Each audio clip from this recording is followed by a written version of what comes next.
This hearing is now open of the joint subcommittees of Seapower and Readiness, and our witnesses are here today, General Lyons and Admiral Busby.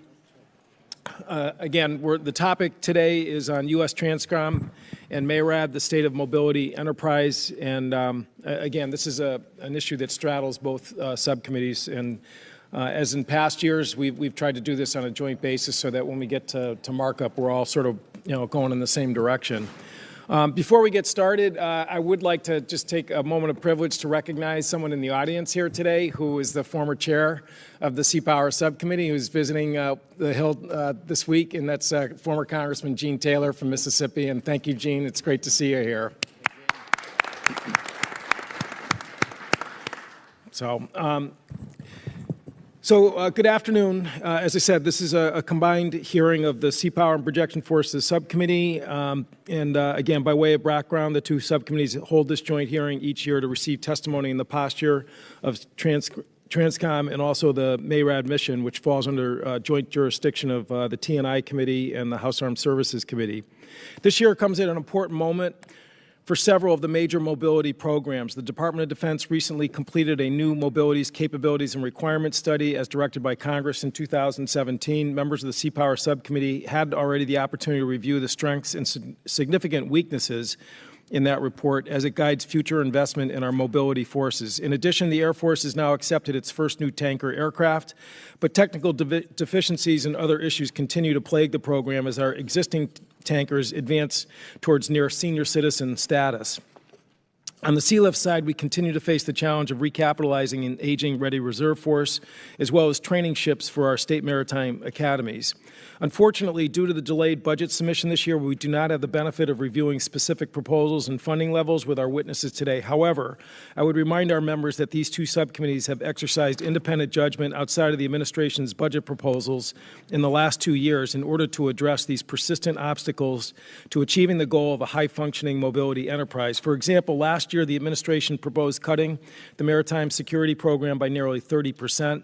The Maritime Security Program is a vital component of our military strategic sea lift and global response capability. MSP is designed to ensure that the United States has the U.S. flag commercial sea lift capability and trained U.S. citizen merchant mariners available in times of war or national emergencies. It is good value for the money, providing a fleet of 60 cargo vessels for less than a third of a cost of just one Arleigh Burke-class destroyer. The Seapower Subcommittee rejected the proposed cut in the fiscal year 19 NDAA, and the fiscal year THUD appropriations bill supported that committee's action. The administration also proposed insufficient funding for the National Security Multi-Mission Vessel Program, which provides training vessels for use by the state maritime academies to prepare cadets for a career in the merchant marine industry. It also proposed procuring used vessels for the NSMV program rather than building new vessels in U.S. shipyards.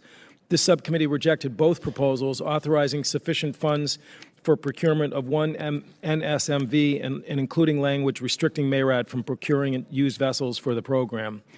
Due to the imminent retirements of certain Ready Reserve Force vessels, the administration initially proposed to recapitalize the RRF based on a strategy heavily reliant on foreign-built vessels. Seapower again rejected that proposal and required in law that TRANSCOM provide a plan to procure new sea lift vessels built at shipyards in the U.S. While I commend the Navy for exploring options to use a single hull form to replace multiple sea lift missions, I believe the strategy will prove unaffordable. I think a more practical solution would be to take a proven, mature design from commercial market and begin building that in U.S. shipyards. This would not only be a quicker way to recap our sea lift force, but it would also have great benefits to our shipbuilding industrial base, and I would be interested in hearing your opinions on that strategy. Winston Churchill once stated that victory is the beautiful, bright-colored flower. Transport is the stem without which it could never have blossomed. I hope the hearing today will be beneficial to the members and to the public as we review the importance and readiness of our logistics forces and their central role to the success of our armed forces in conflict. And with that, I yield to my friend, ranking member, Mr. Rob Whitman, for any opening remarks. Thank you, Mr. Chairman. Thanks so much for your leadership on this, and I want to thank my Readiness colleagues also for this joint hearing. I think this venue is particularly important to ensure Congress is focusing on critical and sometimes unheralded national security concerns. Additionally, I want to thank General Lyons and Admiral Busby for testifying on the state of our mobility forces. Since reviewing this portfolio last year, one thing is certain: our aged Ready Reserve force of 46 ships, which averaged 43 years of age a year ago, now averages 44 years of age. With no recapitalization in place and only a distant hope that the Navy will find this a priority, I continue to be perplexed as to how the Army and the Marine Corps expects to get to the future battlefield on these aged ships. Last year, the Navy proposed a three-tiered strategy of extending the service life of the existing force and procuring used vessels and preparing a new construction strategy. Unfortunately, each of these three tiers has failed to deliver. And on top of this, our logistics force has continued to atrophy. Congress has done what needs to be done in this effort and authorized the procurement of 7 used vessels to begin replacing the Ready Reserve force. We've done the work on our end. Now Navy needs only to lift their fingers and sign a contract to begin and procure these readily available vessels. I hope that we can begin to better address this deficit issue in the fiscal year 2020. On a positive note, I am pleased to understand that General Lyons has also recognized this critical shortfall and has identified the Surge Sea Lift Force as his #1 readiness concern. As for aerial refueling forces, the Director of Cost Assessment and Program Evaluation, also known as OSD CAPE, authored a recent assessment of the overall refueling forces force structure. In this assessment, OSD CAPE opined that the refueling force structure requirements today were the same as was previously identified in a 2013 mobility study. This is in sharp contrast to Secretary Wilson's force structure assessment, where her vision states refueling air forces represented one of the biggest shortfalls in the Air Force We Need proposal. Under the Secretary of the Air Force's plan, aerial refueling would have seen significant growth, increasing from 40 to 54 squadrons. I look forward to better understanding the aerial refueling force structure challenges General Lyons identified as his second most important readiness concern. Finally, I continue to be concerned about the modernization of our mobility forces and their ability to operate in a contested environment. While sensor nodes and defensive countermeasures exist in a multitude of our mobility platforms, I think that we need to significantly improve organic capabilities to ensure deep penetrating capabilities in a contested environment. I think that this concern is particularly acute with our tanker force structure. I look forward to better understanding how TRANSCOM expects to best posture their forces and their modernization plan to ensure mobility success in a contested environment. As I reflect on the state of our mobility forces, I think that we have made great strides in our logistics, and we constantly measure our success based on the mobilization that occurred during Desert Storm. And I am reminded of what Lieutenant General Frederick Franks, the 7th Corps commander, then responsible for our Desert Storm forces, left hook as it was called. In response to questions about his concerns during this operation, he indicated that if you forget logistics, you lose. My fear is that we have allowed our logistic forces to become a seam issue, and our ability to project forces in a contested environment is becoming increasingly compromised. I look forward to pursuing options that we might begin to change our mobility forces so that we might become more agile and lethal when addressing our most challenging warfighting scenarios. I thank the Chairman for organizing this important hearing, and I yield the balance of my time. Thank you, Rob. And now recognize Mr. Garamendi, the Chair of the Readiness Subcommittee. Thank you, Mr. Courtney. Mr. Whitman, my goodness, I love your passion on this issue. I love your leadership. You've really moved this thing forward. The work that I was doing in the previous Congress with the Coast Guard Maritime dovetails directly with what we have before us today. And your work in the previous Congress really brought us forward. I'm going to read this just because my staff will be unhappy if I don't, so I'll do it. But you really covered most of it. First of all, Admiral Busby and General Lyons, thank you. I appreciate the conversations we had before this hearing. And I'm going to cover one other thing before I end here. I really look forward to this discussion, how TRANSCOM and MIRAD are poised to meet the mobility and the logistical demands of a major contingency. Those who are new to this issue, obviously not my colleagues here, may be surprised by the degree to which this enterprise requires significant collaboration within and outside the Department of Defense, particularly with the commercial sector. I'm eager to learn how TRANSCOM and MIRAD are navigating their key relationships with the military departments and, importantly, the industrial base.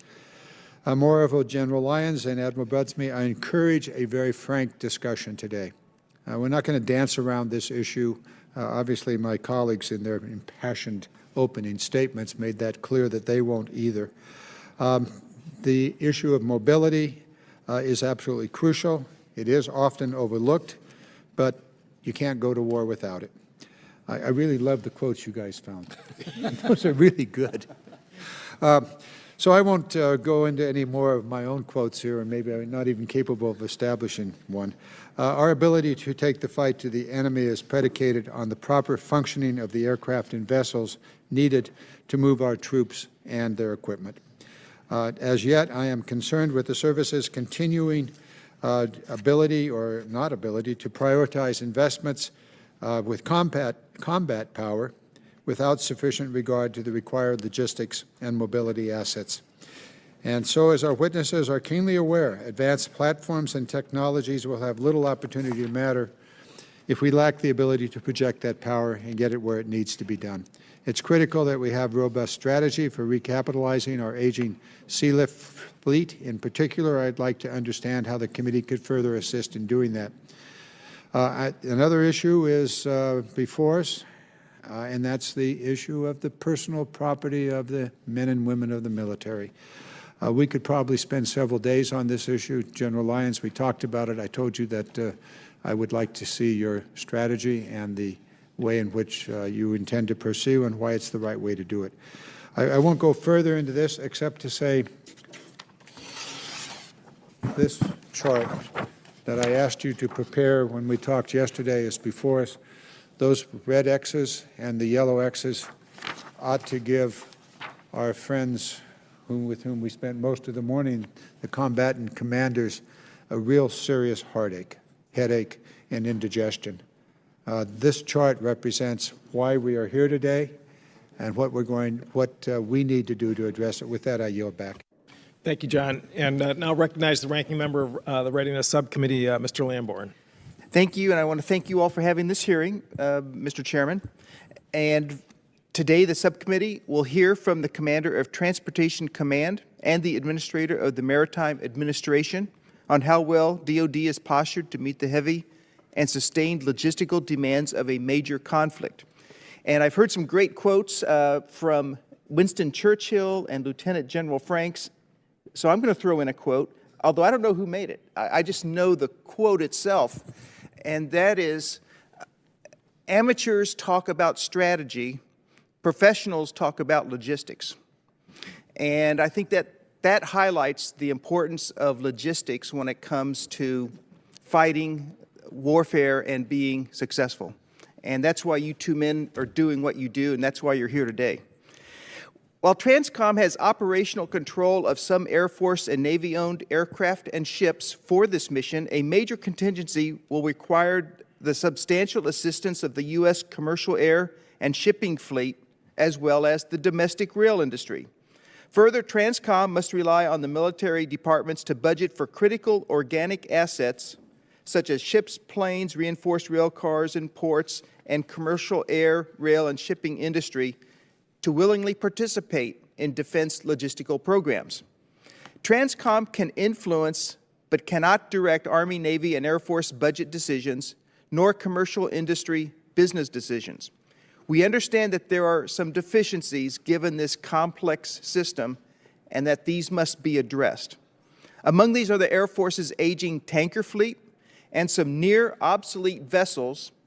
Chairman Garamendi made reference to that, and it's on our placemat, that are part of our surge sealift fleet. We welcome the witnesses' perspective on these issues and any recommendations that they may have. And finally, we understand that TRANSCOM intends to change the management structure of the Personal Property Shipment Program, which arranges for the movement of military family household goods from base to base. While this program sorely needs improvement, any changes contemplated must be well thought out measures that provide for far better service to military families and not just change for change's sakes. And I have it on good authority now that that quote I gave was from Omar Bradley to put things into context. Thank you, Mr. Chairman, and I look forward to the witness's testimony. Thank you, Mr. Lamborn. Google is a wonderful thing. So I'll now turn this over to the witnesses. And again, actually, General Lyons, real quick, maybe at the outset, you could just sort of explain what the placemat is, which, again, I think I agree with John. It's very powerful. Chairman, I can. Distinguished members and Chairman ranking members, before you, you have a placemat that looks like this. It depicts the 61 vessels. 15 of them are the Surge Sealift Fleet managed by the Military Sealift Command, and the remainder of the 46 are managed by the Maritime Administration. And what you can see depicted on the map here is in blue represent the hulls that exceed 30 years of age. And I only mention that because if I looked at commercial industry, the average age would be about 19 years. And so they look to start retiring their vessels about the 15-year mark, and kind of they know that the M&R on the back end is much more expensive to maintain an old ship. The red X's over the top of the vessels represent those vessels that do not currently have certificates of inspection from the United States Coast Guard. And the yellow X's represent those ships that currently require unscheduled maintenance to be underway. That's an additional 13 ships. And then I'd also point out... Could you pull the microphone just a little closer? Thank you. Yep. Sorry about that, Chairman. And then I'd also point out to the left of the chart represents the 26 steam propulsion ships that are in the fleet. I only highlight this because by 2021, it'll be the Department of Defense will be the sole owners of steamships underneath the U.S. flag. And by itself, steam propulsion is not an issue, but the mariners to crew and the level of proficiency that comes from the merchant marine is dwindling very, very rapidly, and Admiral Busby can wax eloquently on that. Chairman, what I'd leave you with here is today, if you ask me how much of our sealift capacity, particularly the 50 roll-on, roll-off ships, could we generate, as I looked at this in my update brief yesterday, that's about 65% of the capacity, which is not a passing grade. Sure. So again, whatever order you want to proceed, be my guest. Chairman Courtney and Chairman Garamundi and Ranking Member Whitman and Ranking Member Lamborn and distinguished members of the committee, it's an honor to appear before you today and represent the incredible men and women of the United States Transportation Command. And I'm pleased to join Administrator Busby, who is a great friend of the Department of Defense and a great friend of the United States Transportation Command. Distinguished members, I could not be more proud of the members of the United States Transportation Command team. Every day they project and sustain the force globally in our global deployment networks, our transportation capacity in air, on land, and over the seas, and our global command and control capabilities combined to provide the United States with a strategic comparative advantage unmatched by any other nation around the world. We maintain this advantage with the help of our allies and partners who are key to regional access and basing needed for DoD global reach. Somewhere on the globe, at this moment, TRANSCOM aircraft is touching down every 3 minutes. TRANSCOM ships are underway, trains are loading, aerial refuel missions are in orbit overhead, and planes converted to intensive care units are moving our nation's ill and injured. We must never take our success for granted, as you know, and I would like to take this opportunity to point out, as the Chairman indicated, my #1 concern for the Joint Deployment Enterprise, and that is sealift readiness. As I mentioned today, our sealift fleet is able to generate only 65% of our required capacity and is rapidly approaching end of useful life. The need to recapitalize is urgent. I believe the accelerating the used vessel purchases, as Chairman Courtney mentioned, with the authority Congress provided in the last 2 years is probably the most practical way ahead. Before closing, I'd like to acknowledge the recent criticism of the Department of Defense Household Goods Program, and I'll simply say that I agree with the criticisms regarding insufficient capacity during peak and the level of accountability within the department. In consultation with the service secretaries, I've met with each of the service secretaries, I've met with each of the service chiefs, and on behalf of the department, TRANSCOM is leading an initiative to restructure our relationship with industry in an effort to improve quality, capacity, and accountability. But I want to make sure, just to be clear, the department will never relinquish responsibility to private industry. In closing, I'm proud to support DoD's enduring mission of providing combat credible military force to deter war and protect our national security interests.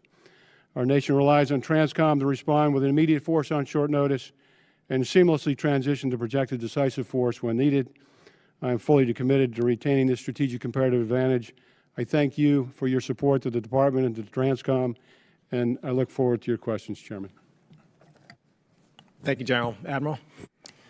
Good afternoon, Chairman Courtney, Chairman Garamendi, Ranking Members Whitman and Lamborn, and members of the subcommittees.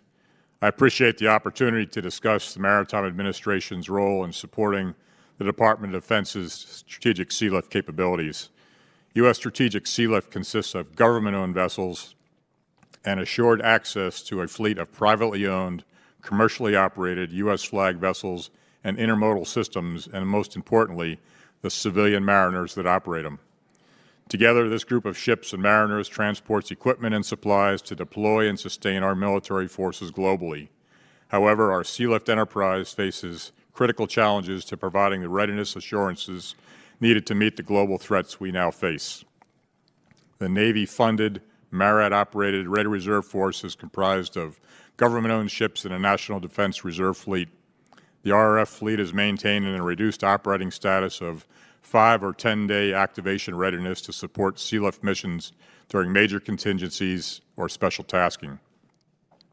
When needed, these 46 RRF vessels, plus the 15 MSC sea lift vessels, provide the initial surge of sea lift capacity, with U.S. commercial vessels providing the follow-on sustainment. The current RRF fleet, as Congressman Whitman noted, has an average age of 44 years and is becoming increasingly difficult to maintain at required readiness, as you can see from your placemat. Until RRF fleet recapitalization is complete, readiness maintenance challenges will continue. The escalating repair costs and availability of shipyard facilities for emergent maintenance and near-term service life extensions are concerning. We are taking steps toward implementing the Navy's plan to recapitalize the RRF fleet, known as Sea Lift the Nation Needs.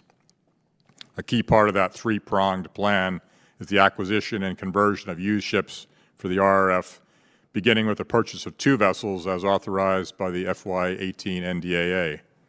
In January, the Navy, in coordination with U.S. TRANSCOM, provided MARAD with the desired characteristics for replacement ships to be acquired from the commercial market. MARAD then released a request for information to identify suitable ships, and responses are due back later this month. MARAD is also working to replace training vessels that we provide to the 6 state maritime academies. These vessels are also elderly and require replacement. We appreciate the support that Congress has provided for the school ship recapitalization program, the National Security Multi-Mission Vessel. 2 are currently funded, 1 each in FY18 and 19. MARAD has implemented the acquisition strategy, and the first of the 2 new training ships is expected to be delivered in 2023. Our nation's strategic sea lift is augmented by the U.S. flag commercial vessels. Of the approximately 50,000 large ocean-going commercial vessels in the world today, fewer than 200 sail under the U.S. flag, including 82 vessels operating exclusively in international trade. The remaining 99 operate almost exclusively in Jones Act trades. These types of vessels are critical to the employment base for mariners that we need for the RRF. Congress established the Maritime Security Program, cargo preference laws, and the Jones Act to foster the development and encourage the maintenance of a robust merchant marine. The MSP helps maintain a fleet of 60 militarily useful ships operating in international trade in peacetime and employing U.S. mariners fully qualified for sea lift operations. Importantly, the MSP assures DoD access to a critical global network of intermodal facilities and transport systems that we simply would not be able to replicate. Cargo preference laws requiring the transport of 100% of DoD cargo and 50% of other government cargoes in U.S. flagged ships supports the sustainment and readiness of our international commercial fleet and the continued employment of American mariners. Access to a pool of qualified mariners from a robust commercial fleet is essential to maintaining readiness. As I testified last year, I am deeply concerned about our ability to muster an adequate number of mariners to operate the sea lift fleet needed for surge and sustainment operations during a mobilization lasting more than about 6 months. And without question, the Jones Act is absolutely foundational to our nation's ability to maintain a merchant marine in peacetime that will be there to serve this nation in time of crisis. As our merchant marine flag says, in peace and war. Thank you for the opportunity to testify today and discuss this critical portion of our nation's military capability. I appreciate your support for the men and women of the U.S. Merchant Marine and look forward to your questions. Thank you to both witnesses. I'm going to reserve my questions till the end. So at this point, then, I will yield to the ranking member, Mr. Whitman. Thank you, Mr. Chairman. I'll go ahead and do the same in deference to our members to go ahead and let them ask questions. So, Mr. Garamendi. You guys are establishing a terrible precedent.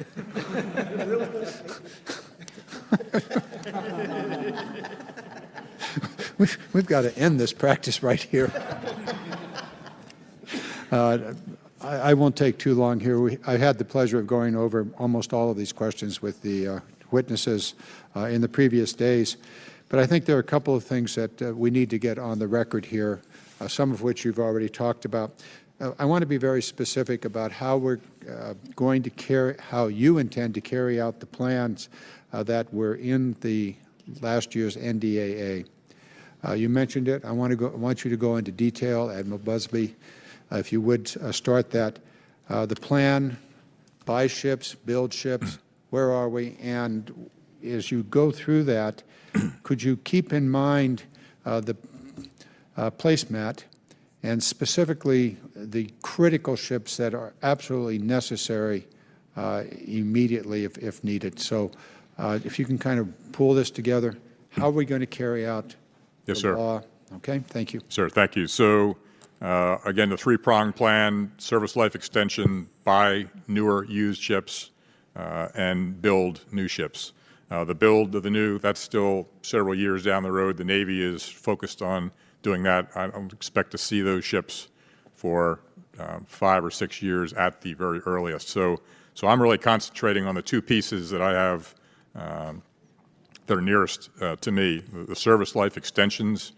We are being given money by the Navy to finance some of those service life extensions. However, a lot of that money we are having to put toward getting rid of some of these X marks that you're seeing on these ships right now. We are having to, the pace of repair is outpacing the pace of service life extension. How much are you spending on that? You're basically putting money into a sinking ship. Well, we're so far they haven't sunk, but we're keeping them afloat with that money. I mean, a lot of the X's that you see here right now are for steel repairs. They're cropping out wasted steel in the ships that we're finding, and that are part of the ship structure that we need to ensure that they have structure before we even modernize it. So a lot of that effort is going toward there. So we're not making any headway toward extending that service life. As I mentioned in my statement, we are beginning the process of procuring the newer used ships. We have that request for information on the street right now. It's due back on the 16th of March, which will help inform us on what's out there. And we're looking primarily for roll-on, roll-off ships. The specifications we put out there were to replace those high-priority ships that General Lyons is said are necessary to move the forces he needs to move. So that's what we're focusing on right now. So when we get that response back from those RFIs, we'll have a good sense for what's out on the market and about how much it's going to cost us for a ship that's, about the 15 to 18 to 20-year-old point that we're looking to bring into the force. I'm concerned about this. Is the priority for those ships that are least likely to float, operate, or is the priority for those ships that are least likely to float and most necessary for the combatant commanders? A combination of those two. Yeah, I think yes to everything. I mean, we're going to have to take a very good hard look and prioritize the importance of the ship by its condition. Some of these ships are in much better condition than others. Some have just deteriorated more quickly. That's the ship condition. At the same time, there are specialty ships here. I noticed some of those are X'd out also. Right. Are those specialty ships then a priority because there's no other ship available if that one's not available? So I'm looking at two different criteria to establish where you go first. Right. So the initial push and the request for information has been for the roll-on, roll-off ships. We've not begun to address the replacement of the specialty ships yet. We're looking at plans for them. We're looking at the type of ships that could be used to replace those, but In current RFI. 21 seconds, I'll just put it this way to you. There are two different criteria here. They have to be merged. And I want to be quite certain that they are indeed merged. There are these specialty ships. It may be that the Marines or someone else needs a very certain type of ship that is about to sink, and therefore that becomes a priority. If you can't find it out there in the big world, that may have to be built. So I want to get into that. Thank you, and I yield back. Yes, sir. Thank you. Mr. Lamborn. Thank you, Mr. Chairman. General Lyons, just two questions for you, and then we'll move on to other folks. Your testimony is clear and compelling about the need to improve our national sea lift capacity to deploy Army forces overseas. And of course, in order to get to domestic seaports, Army equipment must travel by rail from their home station to the port, from port to port. Please describe how you coordinate rail travel and the importance of our rail system. Sir, thanks for the question, because it's very important from a CONUS power projection platform perspective that we have the appropriate highway network, rail network, and seaport network that you referred to. So inside of our headquarters as executive agents for the department, we look at those very issues. So railways for national defense, for example, and we assess the suitability and the sufficiency of the connector routes from our power projection platforms out to our 23 strategic ports. And we assess today that those rail networks are in good condition, sir. Excellent. That's good to hear. And finally, we are happy to hear that you and the military services are pursuing improvements to the personal property shipping program. At the same time, significant change to a long-standing, if flawed, system must be done carefully, especially in an industry with a multitude of small business providers. How will you ensure small business will be treated fairly in the new system at the same time as making sure our military families are treated with the respect they deserve? Sir, it's our intent on this restructure with the commercial industry actually to present the conditions at which we can grow capacity. One of the fundamental issues we have is we have insufficient quality capacity during peak season, and the carriers really struggle with that. And so we'd like to restructure our relationship so that it's not an annual transactional basis, 400,000 transactions in a year, but it's a more longer term, and we're incentivizing the appropriate level of investment. And so what I tell industry, and some industry reps are very supportive, some industry reps are very concerned, and that's very understandable. It's a very complex enterprise. But what we want to do is grow capacity, not shrink capacity. I need as many, if not more, moving companies out there providing quality service at the curbside, sir. Thank you. Mr. Chairman, I yield back. Thank you, Doug. Mr. Norcross. First of all, I want to thank the ranking member and the chairman from Seapower for diverting their questions. The other chairman will have to work on that a little bit. But Sir, you're also a chairman, and I'm sure you'll waive yours too. We'll work on that one. Obviously, this has the attention of all of us, that we can have the greatest flying fleet in the world, but if we can't get it refueled, it's a big problem. Several years ago, we had General McDougall who said to a question I asked him, what keeps you up at night? And he said, refuelers. Well, we're still here. So, General, when we look at the news in the last 48 hours, there's some very big concerns. The good news, at least for a day or two, is that the delivery of the new KC-46 is started. The bad news within 48 hours is they came with a little extra baggage. We now understand that program is on suspension of deliveries. Here we are with another setback. What's that going to do for your scheduling for bringing in the new fleet? And in many ways, more importantly, how do you handle the existing ones that we're keeping together with tape? Sure. Well, I think you alluded. Our area refuel capability is really the lifeblood of our joint forces' capability to project power in an immediate kind of fashion for almost not exclusively, but the majority of our mission sets as a department. And it's from a TRANSCOM perspective, the most stressed capability in terms of levels of sufficiency are not where they need to be, and we're growing that. And I was frankly pretty pleased to see the Air Force's decision to accept the KC-46, and I know there's some issues that they're working through, and I have full confidence in the Air Force to work through those, and are working with Boeing on a corrective action plan. But I think over time we're headed in the right direction with the investment in the KC-46, and we're also working with the Air Force to ensure that we have a dip in capacity, operational capacity, as we go through the conversion. So the Air Force is leaning forward in this. I'm very grateful for what they're doing here. Do you think this extra tools that were left in there, which suspended it, is going to be weeks, months, until they make the corrective action? Sure, I don't have a sense for that. I'll defer to the Air Force, as they work the corrective action plan with Boeing. I completely trust their level of expertise to make the right decision. Are they giving you any indication? Because you're the one who has to make it work. I am. I mean, our air component, General Marianne Miller, is phenomenal. She's the head of the Mobility Air Forces. We talk frequently, obviously, and I have full confidence that they'll get to the right solution set, and we're flying safe airplanes. Thank you. Admiral, you mentioned the Jones Act, and that has been the backbone in many ways to keep what little fleet we have going. There are some discussions now for Puerto Rico, and they waived the Jones requirement right after the hurricane so we could get all the help we could get, which most of us understand. But now with the switching to the LNG for the power, they're looking to get a waiver from the White House for up to 10 years. I'd love to get your view on this and what this means for the future of those you'll need. All right, thank you for the question, sir.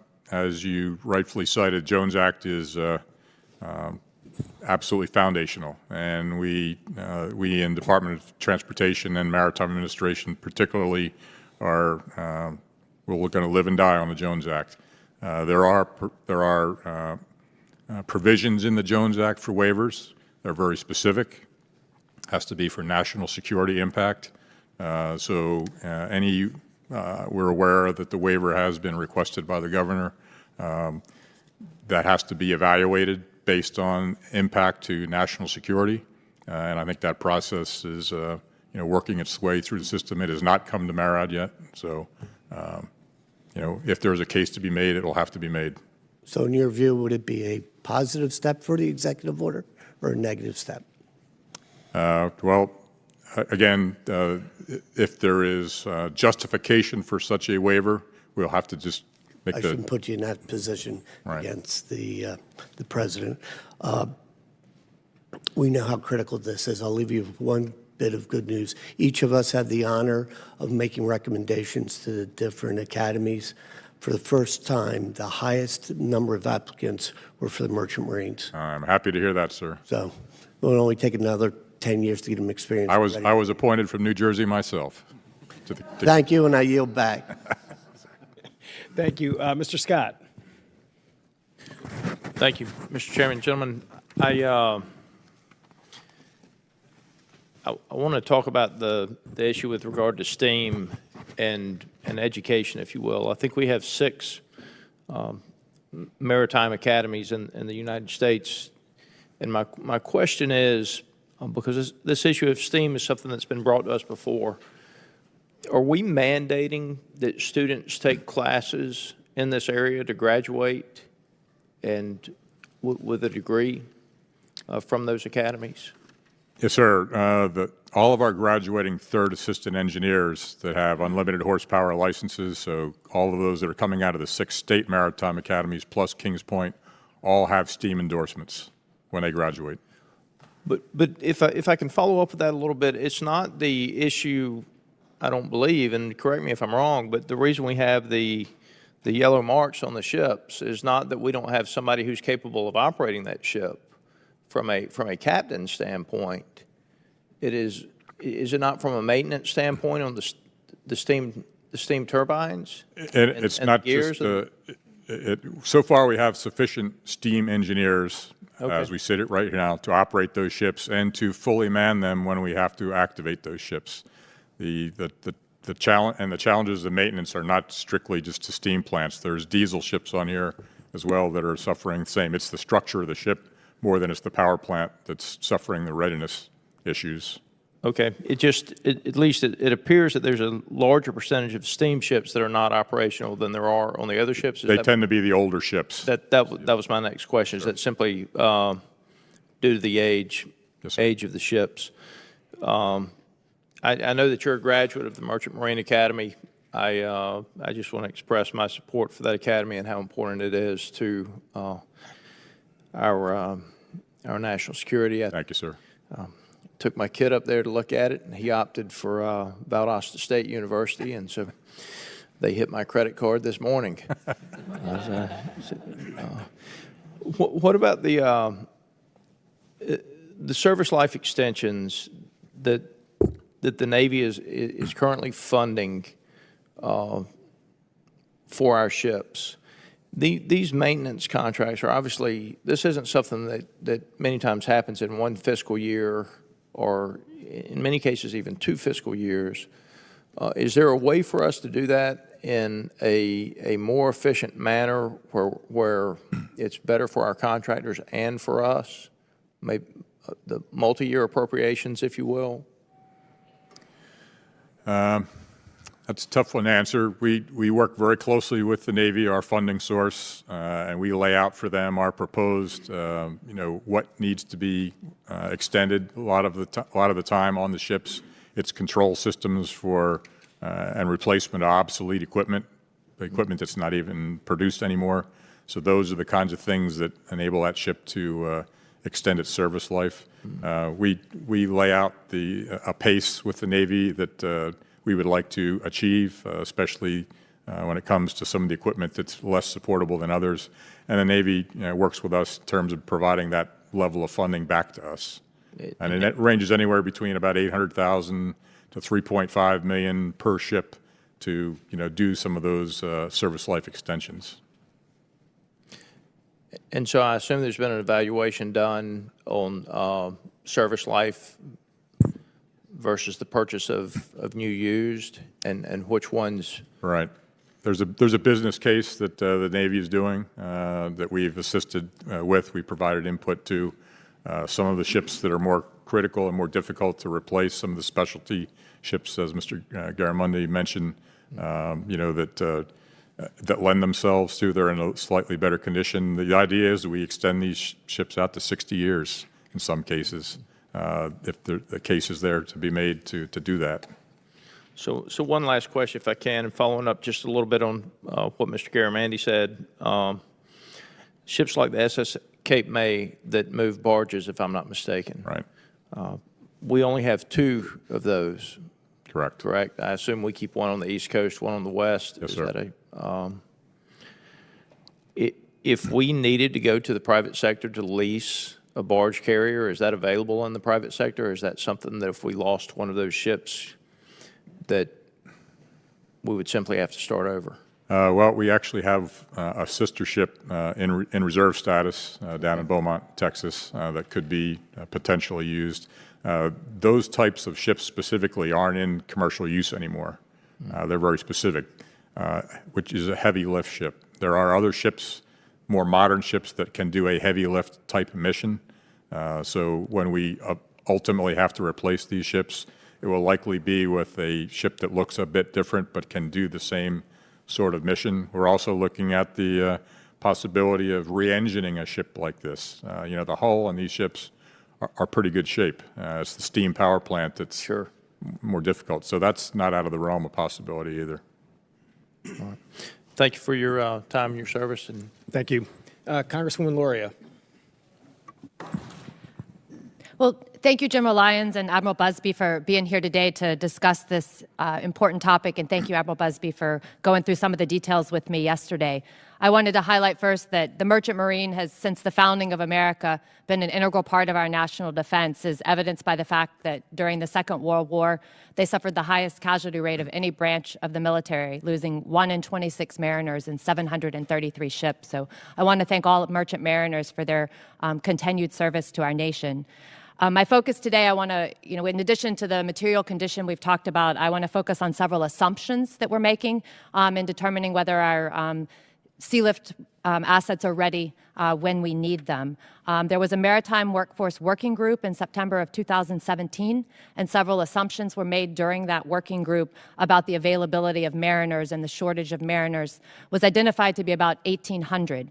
But we made several assumptions in that process, of which we said that a certain number of mariners would show up if requested, and that 23% of the pool of currently licensed mariners who are not sailing would be willing to come back to sea. And also a large portion of the mariners that we counted in the available pool are currently sailing with Military Sealift Command as contract mariners, approximately 17% of or 2,044 of the mariners, and they may not be available as the Military Sealift Command ships are continuing to do their mission. And so I just wanted to confirm, starting with General Lyons, that those are correct assumptions that TRANSCOM is using in order to determine the availability of mariners currently for this mission. Ma'am, what I would say is this is where we work very, very closely with the Maritime Administration, because we rely on Admiral Busby and his team to actually work the analysis on available mariners, both underway and on the beach, so to speak. Okay, what I've asked our team to do is, snap the chalk line on a particular day and let's run a TTX, see how many ships we can generate, how many mariners we can generate, and just kind of run this through the drill, if you would, so we kind of get a better assessment. Okay, I appreciate that, and I'll actually get back to something similar later in my questioning, and wanted to ask you if it concerns you if these assumptions are not correct, the impact that it has, on sealift readiness. But with that exercise, I assume that that'll provide more clarification to be able to answer that question later. So I wanted to shift over to Admiral Busby. Other than the contractual requirement that the companies have to man the ships and get them underway, is there a specific requirement for the mariners in the commercially owned coastwide ocean-going fleet to actually man these ships? Manning of merchant vessels is voluntary. Okay, and is there an incentive for people to volunteer to man the RRF or sealift fleet? I think strictly the patriotism, to want to put their shoulder against the grindstone and help the effort at this point. Right. So doing some math, it looks like, using the numbers that you used in your assumptions, for approximately every 26 assumed available mariners who don't show up for various reasons, not at all to question their patriotism, but some are otherwise employed by MSC and other things, that's one ship approximately that couldn't get underway to meet our sealift requirements. And so I just wanted to confirm again, I know we've already talked about the 60% availability based off material condition, but can you say with full confidence that you will have enough mariners to get the sealift ships underway if they were called to respond today? Well, with full confidence, 100% confidence, I can't give you 100%.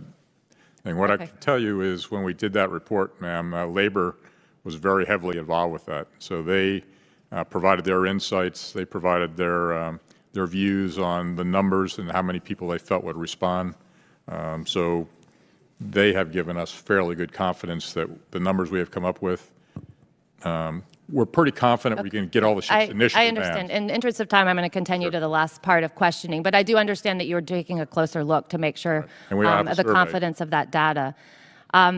So shifting back to General Lyons, your staff and your component commands when they conduct sealant contingency sourcing solutions for our different O plans and con plans, they base that on a specific sea day. Is that correct?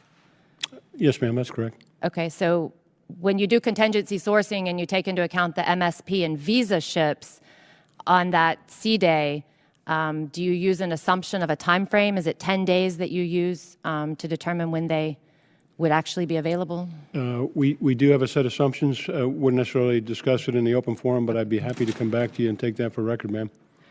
Okay, I just wanted to get it sort of, we make this assumption and, there's the personnel assumption, and then again, the where in the world are these ships when we need them assumption and the time distance to get them available to respond when we need them. What I'd say, ma'am, I think you're scratching on the right issue. It's the Mariners first, because I need the Mariners first to rotate the gray hulls out, and then I'll get to the commercial ships. Okay. I apologize. Okay, I understand I've run out of time. But we may actually have a chance for a second round, so, but thank you. Mr. Cook from California by way of Connecticut. Thank you, Mr. Chairman. This is like part two, I hate to say it, deja vu all over, of a committee hearing we had last year. And a lot of us, it was probably one of the more contentious hearings we had. And it was about the KC-46 and a lot of the problems. And I have to apologize for my colleague to the left of me. He was out of control in some of his questions there. Anyway, it's. I think this really scares me. And by the way, comment Omar Bradley. I don't know if there's anyone in the room here that has met Omar Bradley except me, and that's a reflection of my age. I was a second lieutenant. It was May 1967. He didn't smile once. He was yelling, I was yelling, and the subject was Operation Union on 15 May 1967. I remember everything about that. I can't remember where I put my my cell phone, my glasses, this and that, but I remember those things. But he was absolutely brilliant because we had some issues with the M16 and whether my conversation with him, I think it kind of changed the whole progress of a weapon that when it was initially fielded had all kinds of problems. Anyway, this. A number of years ago, and some of my colleagues in the past on the dais might have remembered that we always had issues getting the military budget passed. We had the sequester, which I think did a lot of damage to a lot of people in this room here, and I can see the groans already.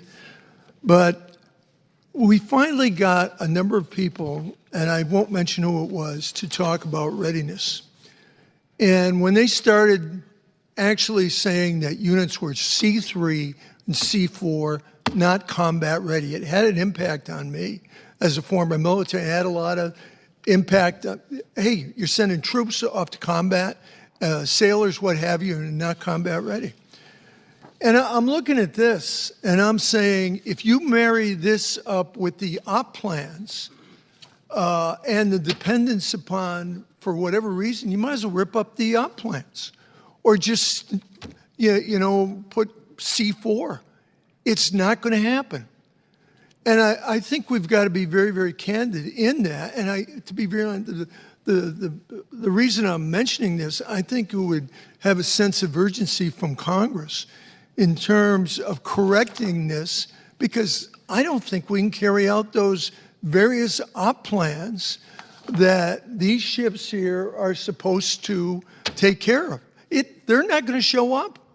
You know, we got enough problems, and we kind of beat up the Air Force on refuelers, and that's another part of it. But this is really, really scary. And until I think we start applying readiness indicators to how all these variables, which I don't think we're being honest with ourselves. And as somebody who's just, these guys have heard, I'm just a dumb Marine who's a grunt, but I was also a logistician. and I was also a Marine Plans officer. And when you have so many of these plans, you got to be realistic, because it puts what your job, Admiral. I don't know how you do it, and General Lyons. I don't think we as Congress have done a good enough job of taking care of some of these deficiencies that you have had the courage to highlight. And so what I would suggest is that whether we can apply readiness indicators to this situation, whether it's combined with lift, in this case, the ROROs and the ships and everything else, with the op plan. And right now, I have the feeling that every one of them is C4, not combat ready to be able to sustain that op plan. Any comments on that? I'm sorry, I did all the talking. Congressman, thanks. I appreciate your insights. It does create a challenge. We rely on a certain level of capacity to meet the O plans that you reference, and this is not where we need to be. I would say a couple things, though. I give a lot of credit for the United States Navy right now because they're diving into this in a big way. I think it's going to be a challenge, though. I think to Admiral Busby's point, like the three-phase plan, right? The service life extensions are not returning the investment that we thought. So it's a very old ship. It's a very old platform. This didn't happen overnight. It's been building for many, many years. And then you flip to the new build and you look at the investments that the Navy has in the out years. It's very, very hard to compete a sea lift new build that's 26 times as expensive as an acquired used solution. And I would just encourage the committee to, because from my perspective, one of the things that's really going to be an obstacle for us is the hook for those 5 vessels in last year's bill is for the Navy to produce money in their program for a new build. I think it's going to be very, very difficult for them, given the other combatant growth that they've got to contend with. Thank you, Chairman. Yep. Mr. Golden. Thank you very much. Just want to take a moment, sir, and say I'm also just a dumb Marine grunt, and it's never wanted to be anything but. And, yeah, that's right. Well, yeah, it's an honor to be here serving with you, sir. So, thank you. Thank you for your Semper Fi.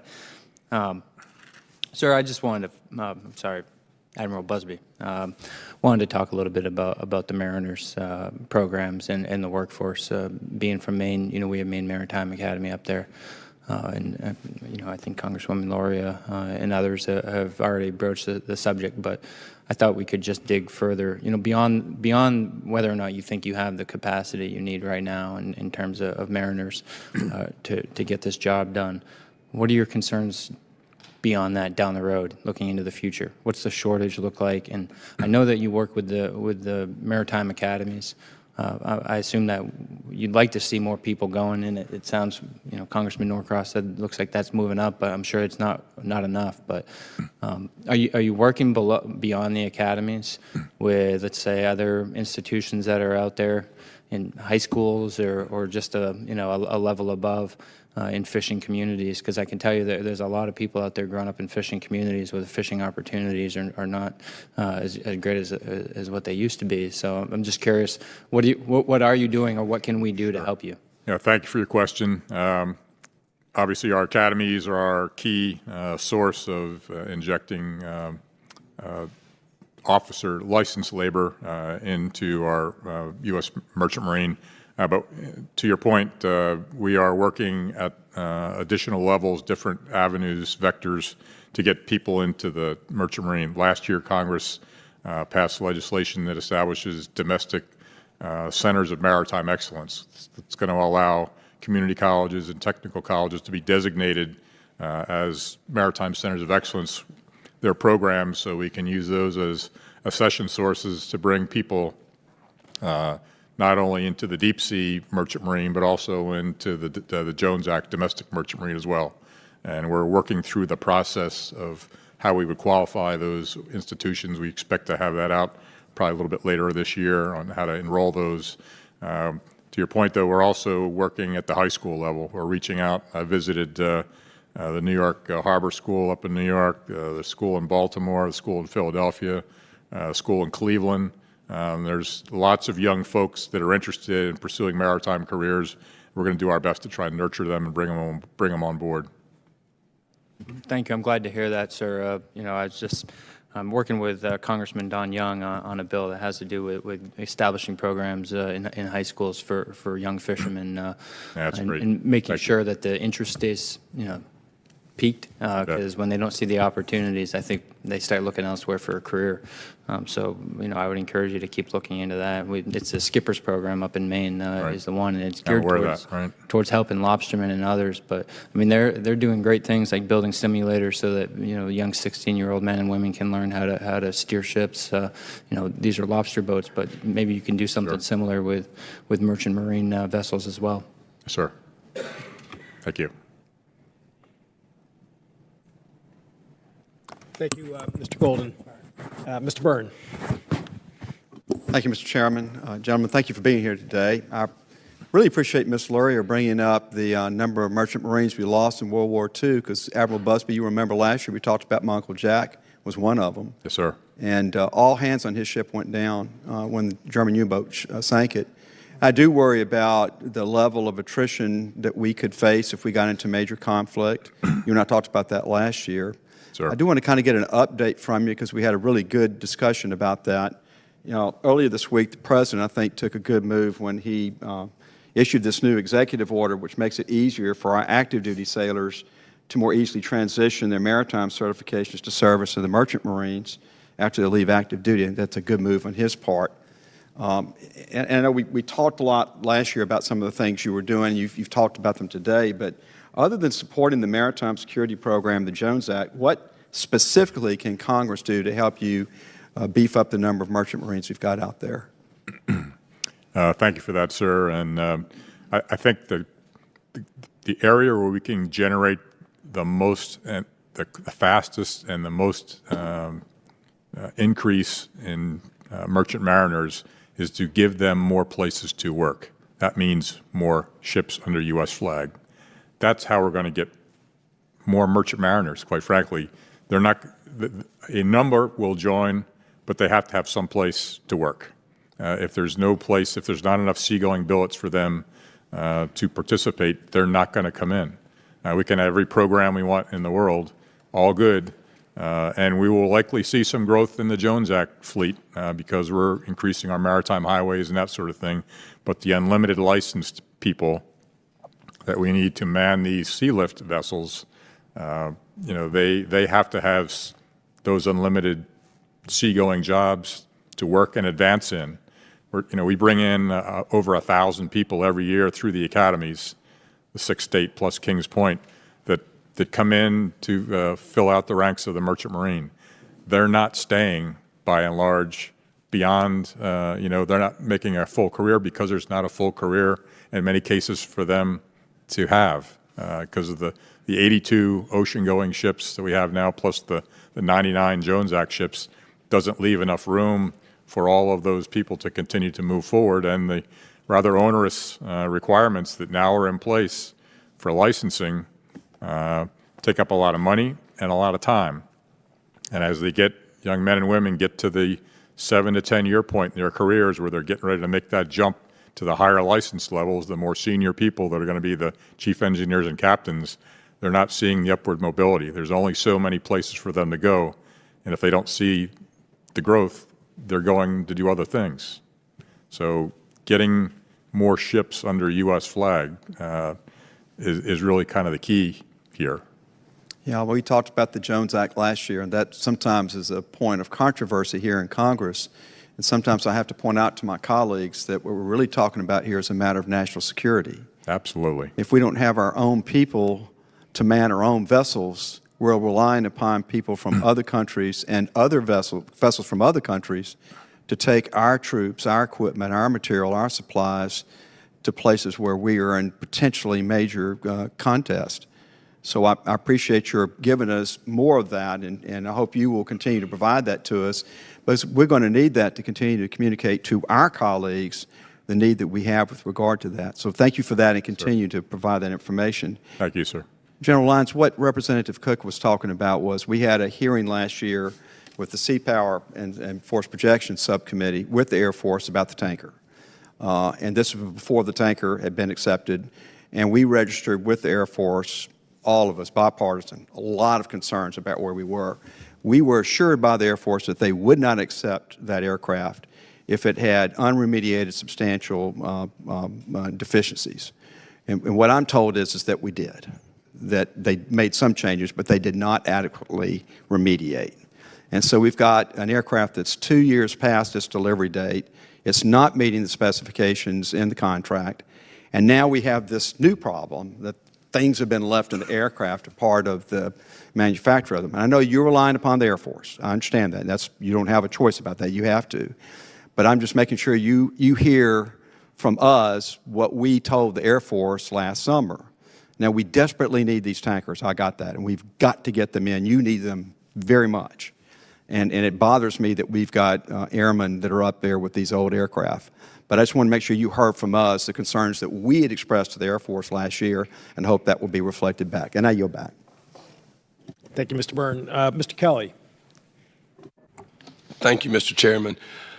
I was interested in Monday's op-ed in the Wall Street Journal by Mark Halperin, America's Inadequate Military Sea and Airlift. It is a requirement that we be able to provide the logistics to get our forces to where they are. As a young platoon leader, company commander, battalion commander, brigade commander, you know, we used to always have these great operational plans, and they all started at the LD, the line of departure. But you know what? You got to get to the LD before you can fight. And so what I found over a long military career is if we didn't practice uncoiling from a tactical assembly area, if we didn't practice doing a tactical road march to the LD, what happened is we didn't have the right forces there when we hit LD. And guess what? The enemy has a vote, and he's not going to wait on you to get your forces in line. We have that same scenario planned out right now on a strategic level, and that is with sea and airlift to get the right people in the right place at LD to fight the fight at the right time. So it is critical that we get this right. And this is for Admiral Busby. How many foreign flag vessels were contracted to transport fuel over the last 12 months? And I'll take percentages if you have that. I will have to get back to you on that. I don't have that number right at my fingertips, sir. Estimates that I've received are in the neighborhood of 2/3 of the fuel transport contracts are going to foreign flag ships. That's concerning. Sir. If we have to fight today, we can't do that if we're relying on someone else to deliver us fuel into a high-intensity environment. It's got to be U.S. flagships. It's the law that U.S. flagships get priority for transport. Is that correct? That is correct, yes, sir. Then why are foreign flag ships getting the majority of fuel transport contracts? Primarily, that's I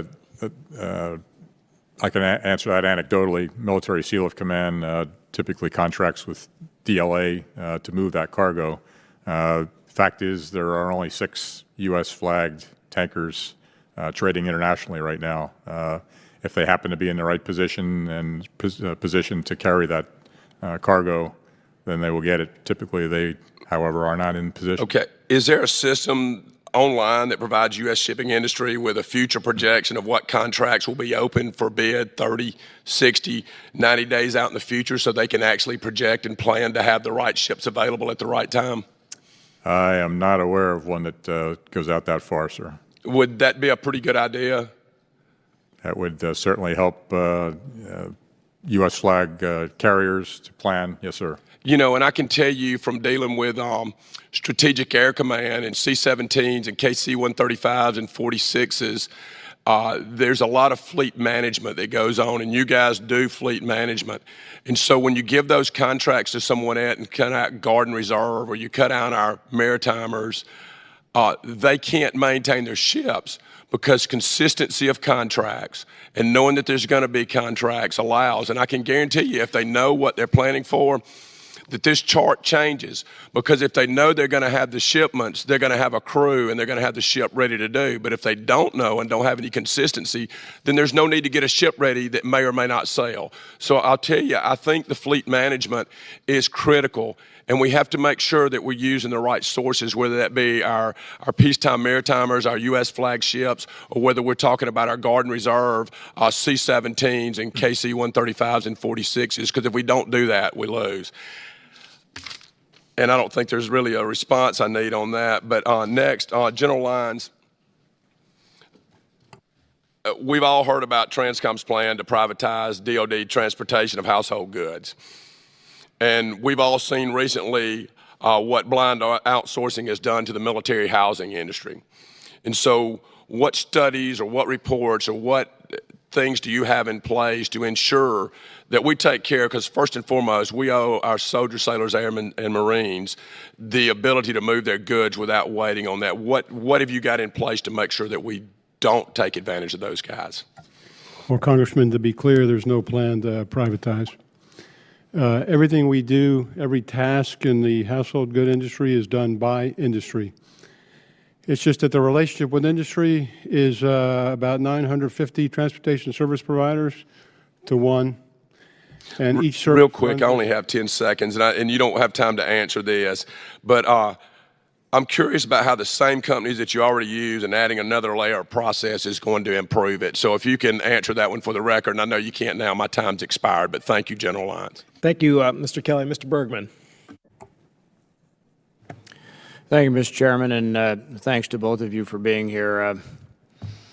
You know, if you can't get to the fight, you can't fight, as you've heard several people say. And Admiral Busby, you made the comment, the pace of repair is outpacing the pace of SLEP.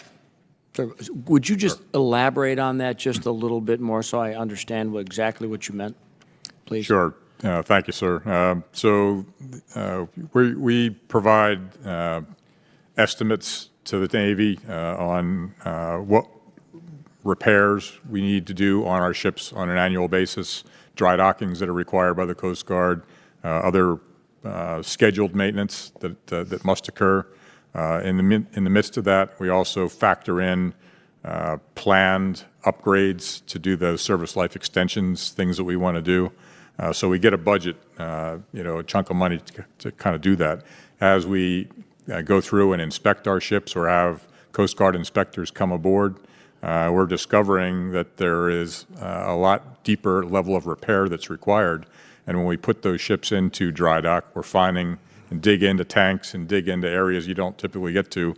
Okay, you got to the level that I needed to make sure I understood. So when we think about, what Congress is going to do, like it always does, it listens and it tries to provide, the appropriate amounts of money that can be effectively utilized to get the readiness capabilities that we know we need.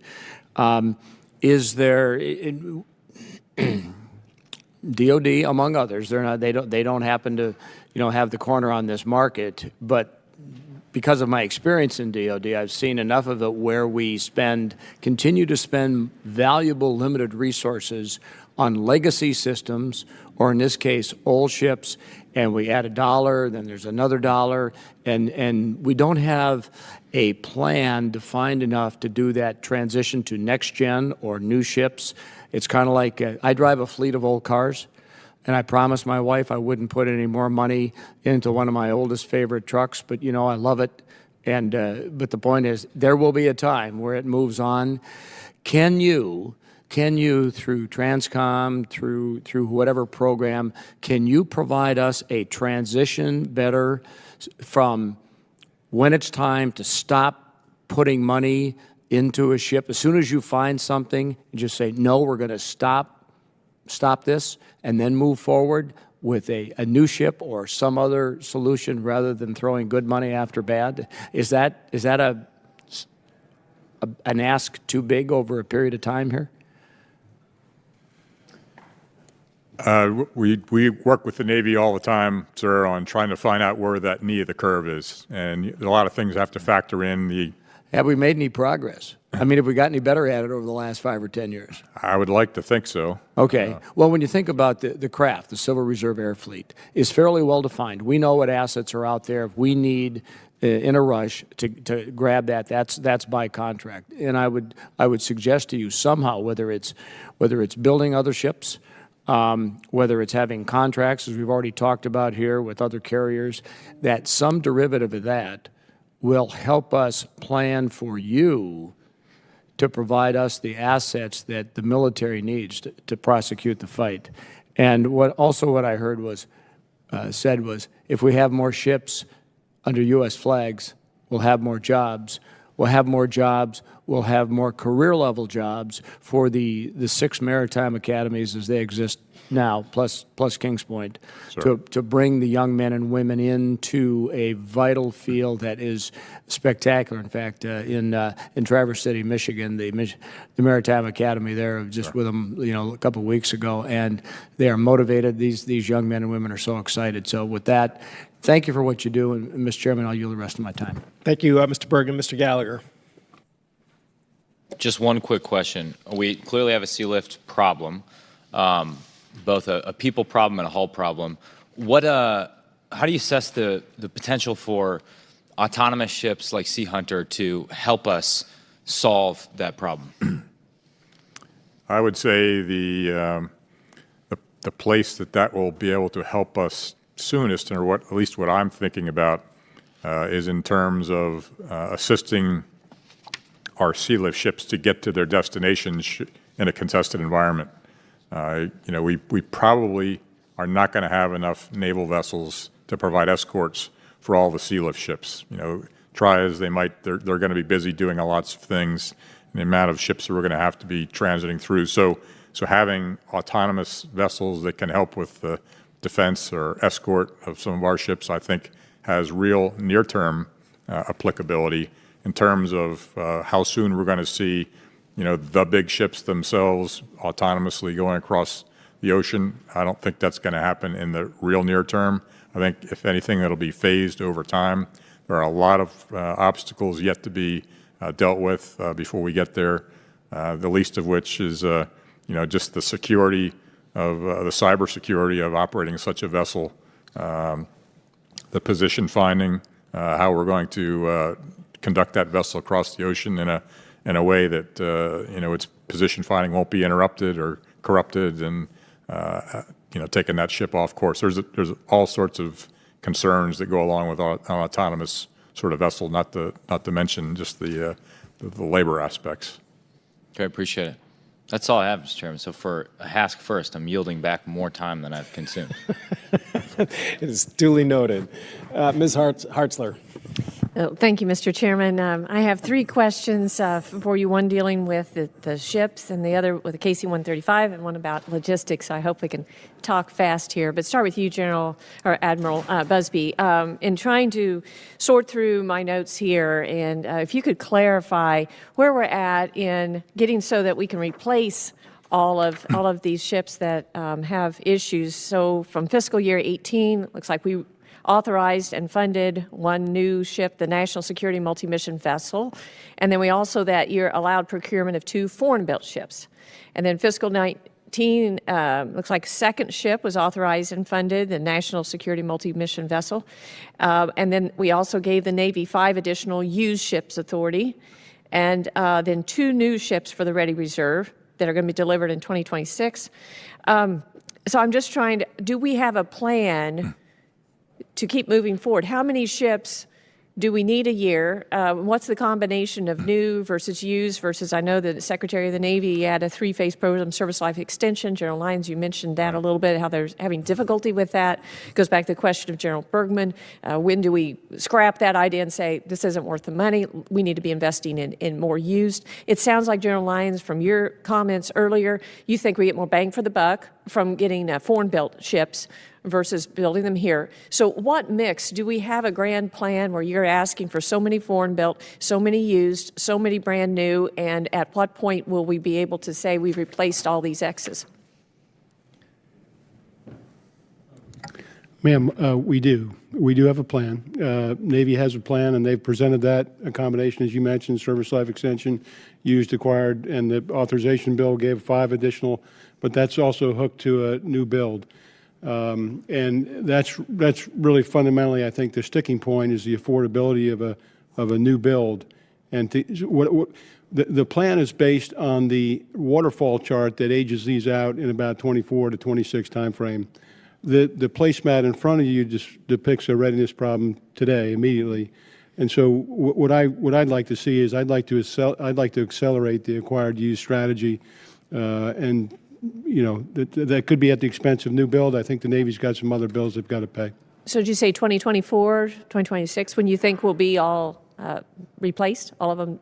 Ma'am, I am not optimistic on that. I'm just describing that's when you get the big age out. We've got to put some actual dollars into this and start delivering, I believe. But the Navy plan, what does it have where we will have these all replaced?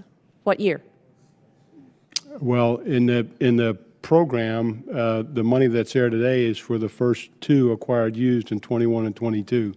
And then we've got to really work through the issues because they've got some fundamental issues financially to figure out how they're going to pay the bill. And ma'am, if I could just jump in, the Navy is doing a business case analysis right now on the right mix and timing. But I think at the most optimistic estimate, this is like a 25 to 30 year program to get this entire fleet turned over under kind of current funding levels and current path. So I look forward to maybe the plan's already there, but seeing maybe some options that you would have for us in Congress where you show us option A, we'd have this combination of new versus used, whatever option B, and then it'll be up to us to decide how we spend the money and what we decide that combination should be. But I agree with you, we need to accelerate this as soon as possible. So moving on to the KC-135s, and with our peer contested environment reality that we may have with the great power competition, what type of modernization do you see that we need with the KC-135 force structure?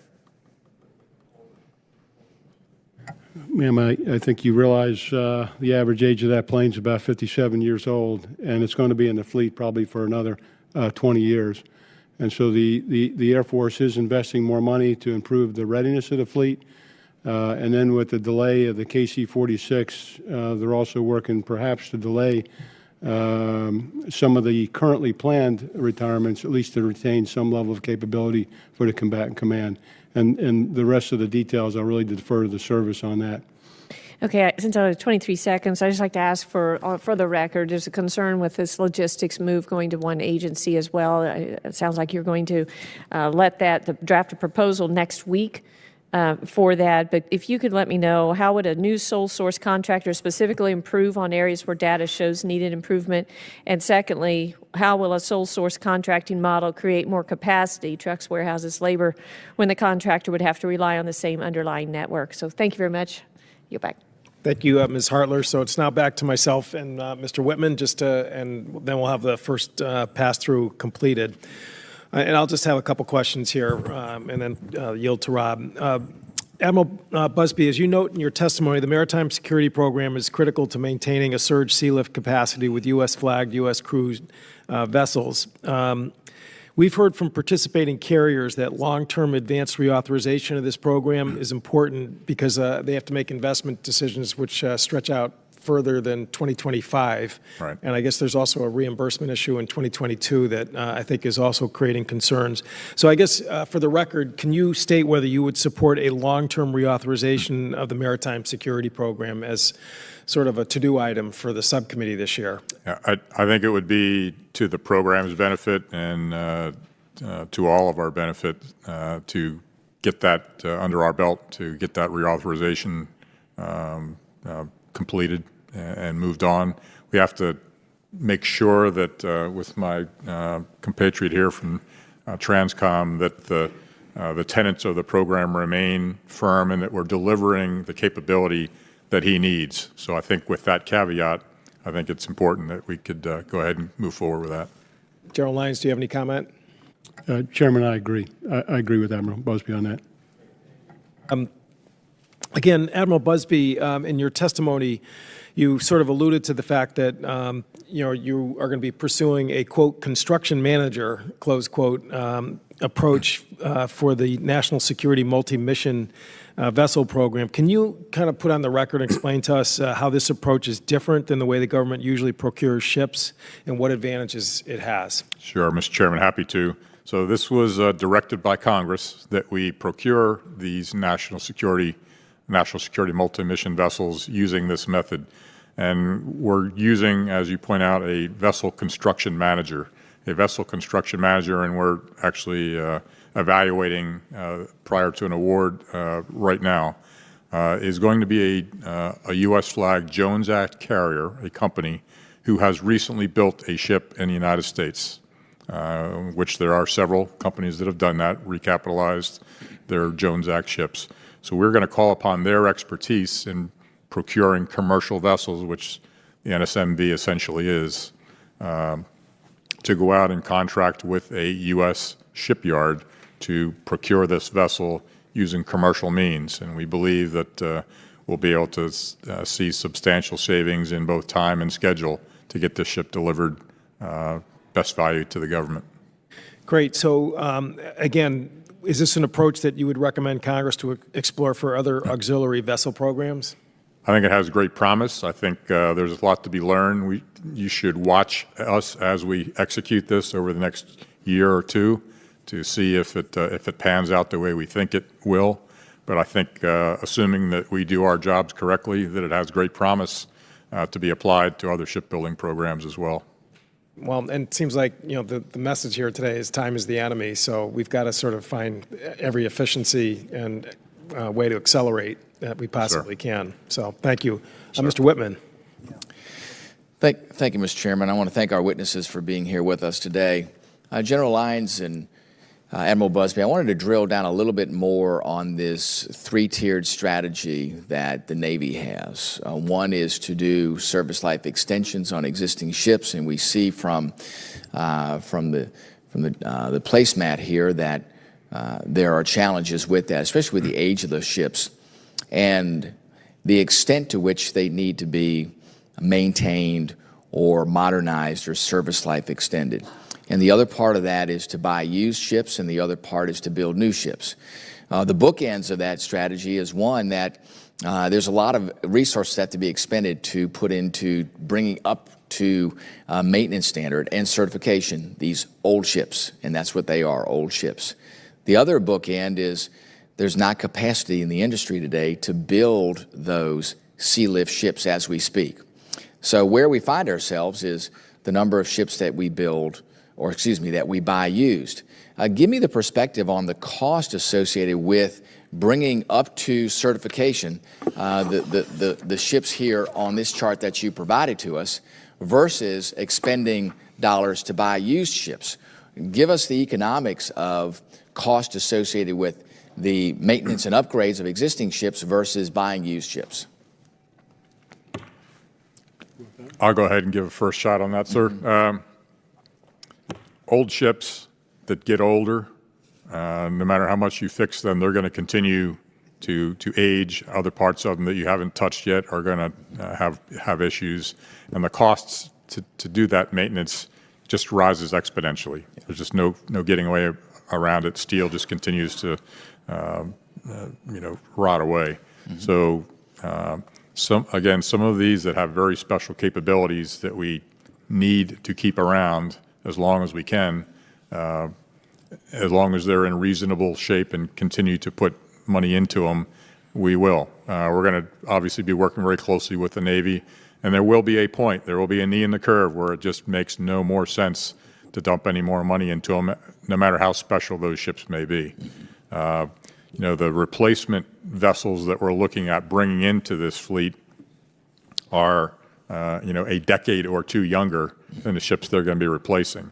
And presumably, if they're in good enough shape coming in, their maintenance costs are going to be much less, and their reliability will be much higher, and their equipment will be much more modern. Again, the business case that's underway right now by the Navy is looking at kind of where those knees in the curves are we're giving them a lot of data to work with on actual conditions so we can make smart decisions here. But we need to get on with it. These ships are not getting any younger, as we've all noted, and they're just getting more expensive.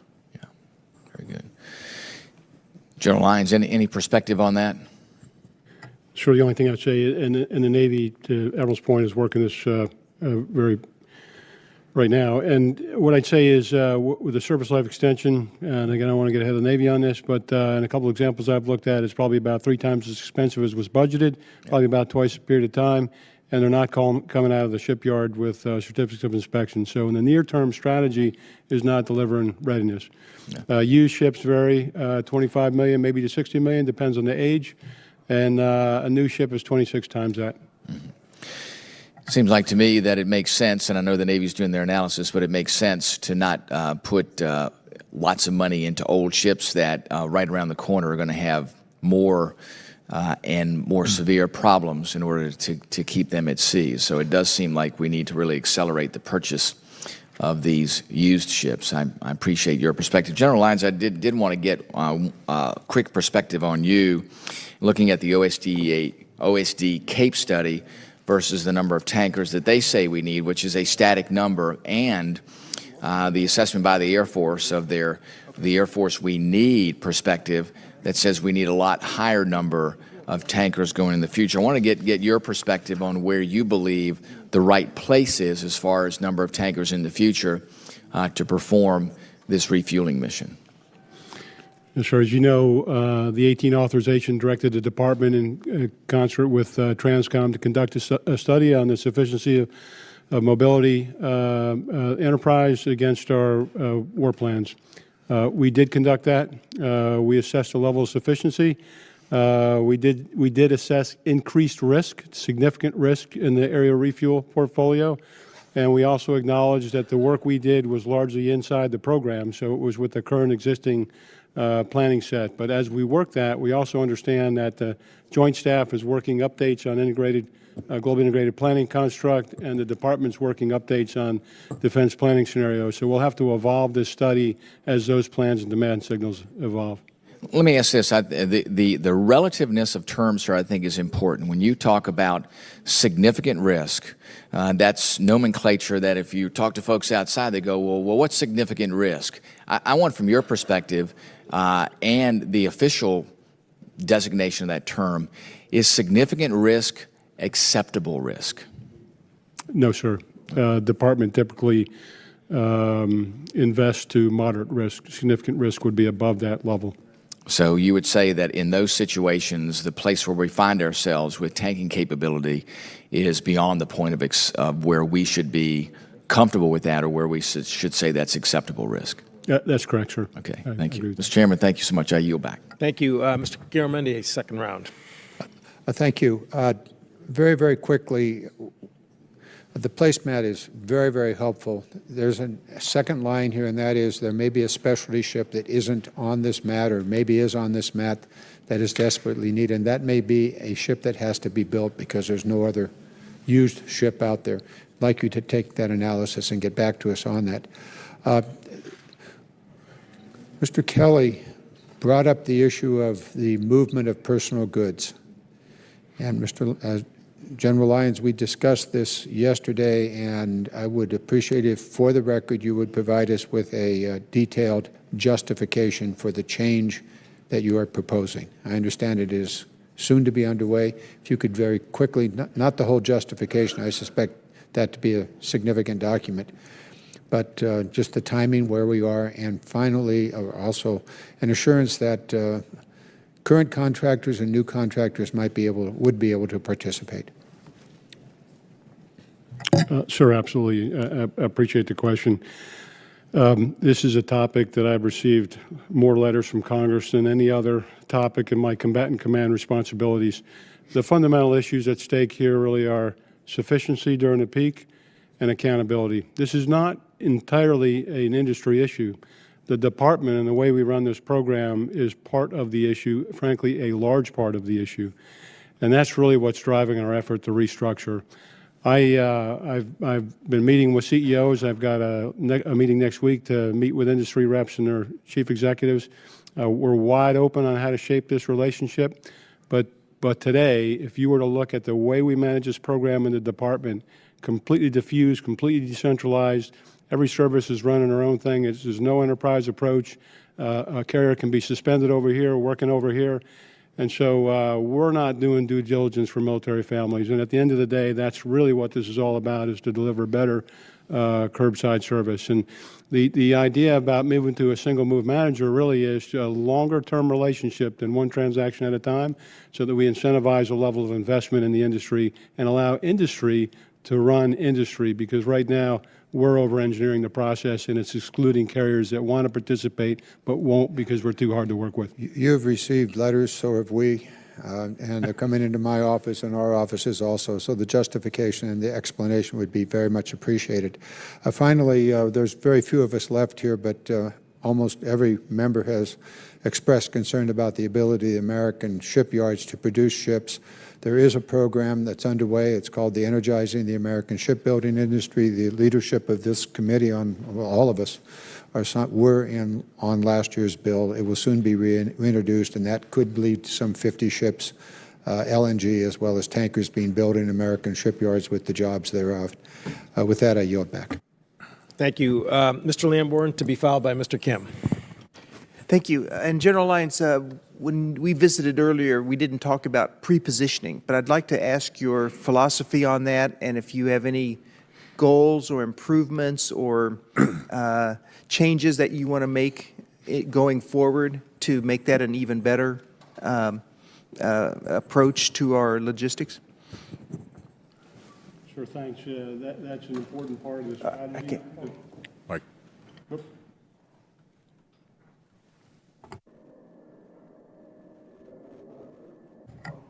Okay, I'm back. Sir, I apologize. Prepositioning is an important part of the strategy to be able to project power. The services largely run that program in terms of how they want to preposition capability, whether it's ashore or afloat. And then a portion of the surge sea lift fleet run by Military Sea Lift Command is allocated to that, for example, 15 ro-ros. And those ships, once discharged, would come back to TRANSCOM for follow-on movements. So it's a very important part of being able to produce a level of agility to be able to come at a problem set from multiple ways. Are there changes or improvements that could or should be made in our approach to pre-positioning? So each of the services have made improvements over the last couple of years. As a matter of fact, this committee with the EDI for Europe has enabled a lot of that, particularly for the United States Army in Europe. But the other services like the Air Force have improved their positions and their posture in munitions and other areas like that. So they continually assess that. All right. That's all I needed, Mr. Chairman. Thank you. Yep. Thank you, Mr. Lamborn. Mr. Kim. I'll keep this brief just for the sake of time, but I did want to raise it. One of my colleagues, Congressman Norcross, raised a lot of this earlier. Certainly my district in New Jersey, the Jersey 3rd Congressional, is deeply affected by McGuire-Dix Air Force, McGuire-Dix Lakehurst Air Force Base and Joint Base. I wanted to just follow up here. I mean, just really stress that the corrective action plan is certainly something that I'm very interested in and want to make sure that we're following up on in a timely manner to be able to understand what's happening with the KC-46 and be able to move forward in that way. So I just wanted to take this time to be able to alert in that way and just get a sense, from my own sense, of what these next steps are and when we can expect that kind of timeline going forward.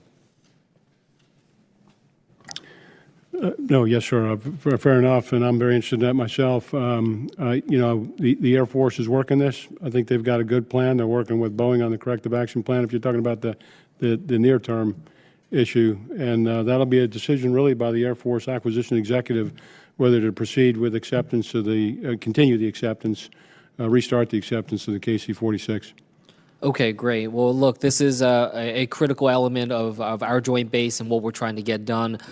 We are deeply concerned about anything that could affect the overall timeline on when they will be delivered to our joint base. So I just want to make sure that we're tied up in sync on this, both in terms of the short-term as well as mid to long-term effects on that. Thank you.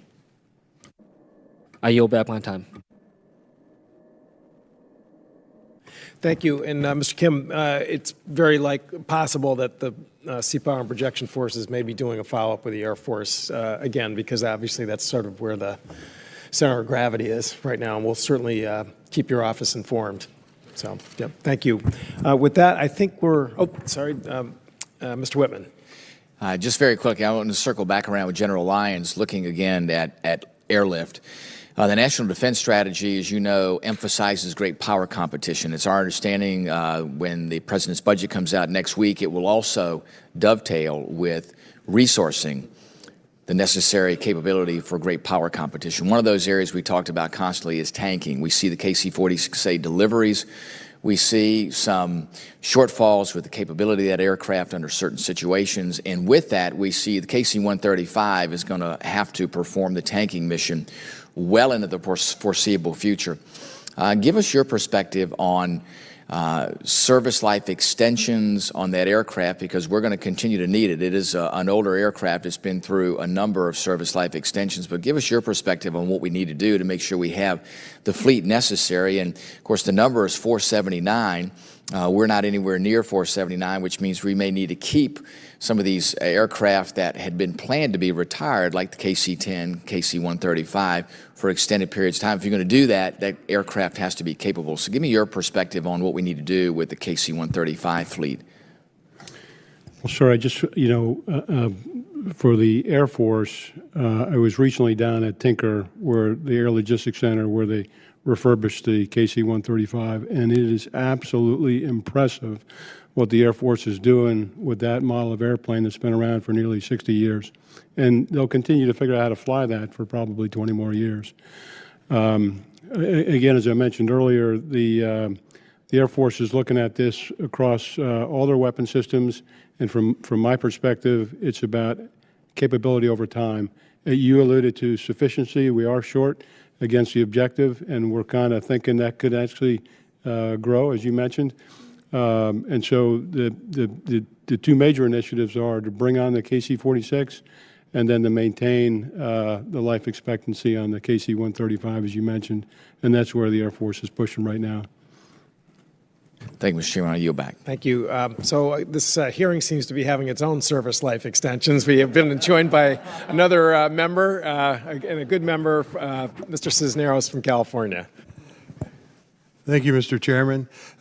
General Lyons or Admiral Busby, thank you for being here today. Sorry I'm late, but I was at another committee hearing regarding veterans. So I actually like your chart that you have here. I actually spent time on 3 of those MSC roll-on, roll-off ships, the Obregon, the Kozak, and the Pless. I was actually stationed at MPS-1 when it was still active. I'll keep it brief because, like you said, this is we don't want to extend this any more than it has to be. But I'm interested in the, the MARAD ships and really the activation time. They just sit there, kind of collecting dust. And I know there's some people on there, kind of maintenance there, that does PMS. But how long does it take to get one of those ships active, up and running? Sir, they are required 96 hours to be ready to be underway. Mm-hmm. And we exercise that annually on a fairly regular basis, not the entire fleet, but General Lyons activates us, gives us no notice, starts the stopwatch, and it's a dead stop to go, to be ready to go, and it's graded. So we have pretty good confidence, that these ships can do it and do it reliably. I would just point out that I have 4 of my ships currently underway right now doing missions, and they have had no casualties whatsoever. They started on time, they went out, and they've done their missions flawlessly. So 4 days to be underway. They have to, be ready to report on the 5th day. Now, with the shortage of merchant marines out there, are you finding it difficult on 96 hours really to staff a whole ship? So far, we have done extremely well. We actually do an annual exercise, which we just finished up to kind of do a paperwork drill to make sure that we can actually source bodies. We work very closely with the unions on that. This past September, we did a kind of a mass activation of 13 of these ships all at once. And we had no problem manning them up. You know, the shortfalls that we talk about are typically that we would see 4 to 6 months down the road if we activated all of them. We typically have enough people. We may have a spot shortage here or there for a specific skill set, particularly on the steamships, because that's the shortest skill set. But by and large, manning on these smaller scales is not an issue right now. All right. And then when you activate these ships, you said we have 4 active right now. Yes, sir. Are we rotating those ships to make sure it's not just the same ships that Absolutely. are always active? It's really by mission, what's required, what the requirement is for that particular mission, because these ships have different square footages, they have different deck strengths and deck heights, so it's what's required by the mission. But we typically don't go to the same ship constantly. We do mix it up, and it's by coast where it's required. All right. And what is I know some of those ships are reaching their age limit as they're well, like you said, they're extending their life. I'm sure you probably answered this question already, but how long is it actually going to take us to replace all these ships? The current Navy plan goes out about 25 to 30 years before we have a full replacement of this fleet. And that's through a combination of service life extensions out to age 60, through replacement with newer used ships, and through new construction ships. And the steamships are first on the list? Steamships are going to be right up there, except for there are a few that are special mission type ships that may require them to stick around a little while longer until we can get the proper replacement for them. But they certainly are going to be a priority just because of the manning that goes along with them. All right. Well, thank you for being here today. And Mr. Chairman, I yield back my time. Thank you, Mr. Cisneros. I think we've done it, and I want to really thank both witnesses for your patience and thorough answers. And though I'm sure there'll be some follow-up. And again, we're definitely interested with the mark this year in both subcommittees, I'm sure, in terms of trying to do everything we can to help achieve the goal here. So again, just for the record, I'd ask for unanimous consent that General Lyons' chart be made part of the record. Can we also put these charts in? And we have, I guess, additional charts. Okay. If I might also, for the record, add charts that Mered has passed around for some time. This is a more complete display of all of the ships that are in the Ready Reserve Fleet, as well as those that are on the Maritime Security Program. Great. and Any objection? they're useful. Thank you. Hearing none, we'll have those entered in the record. Again, thank you to both witnesses, and I hereby order this hearing closed.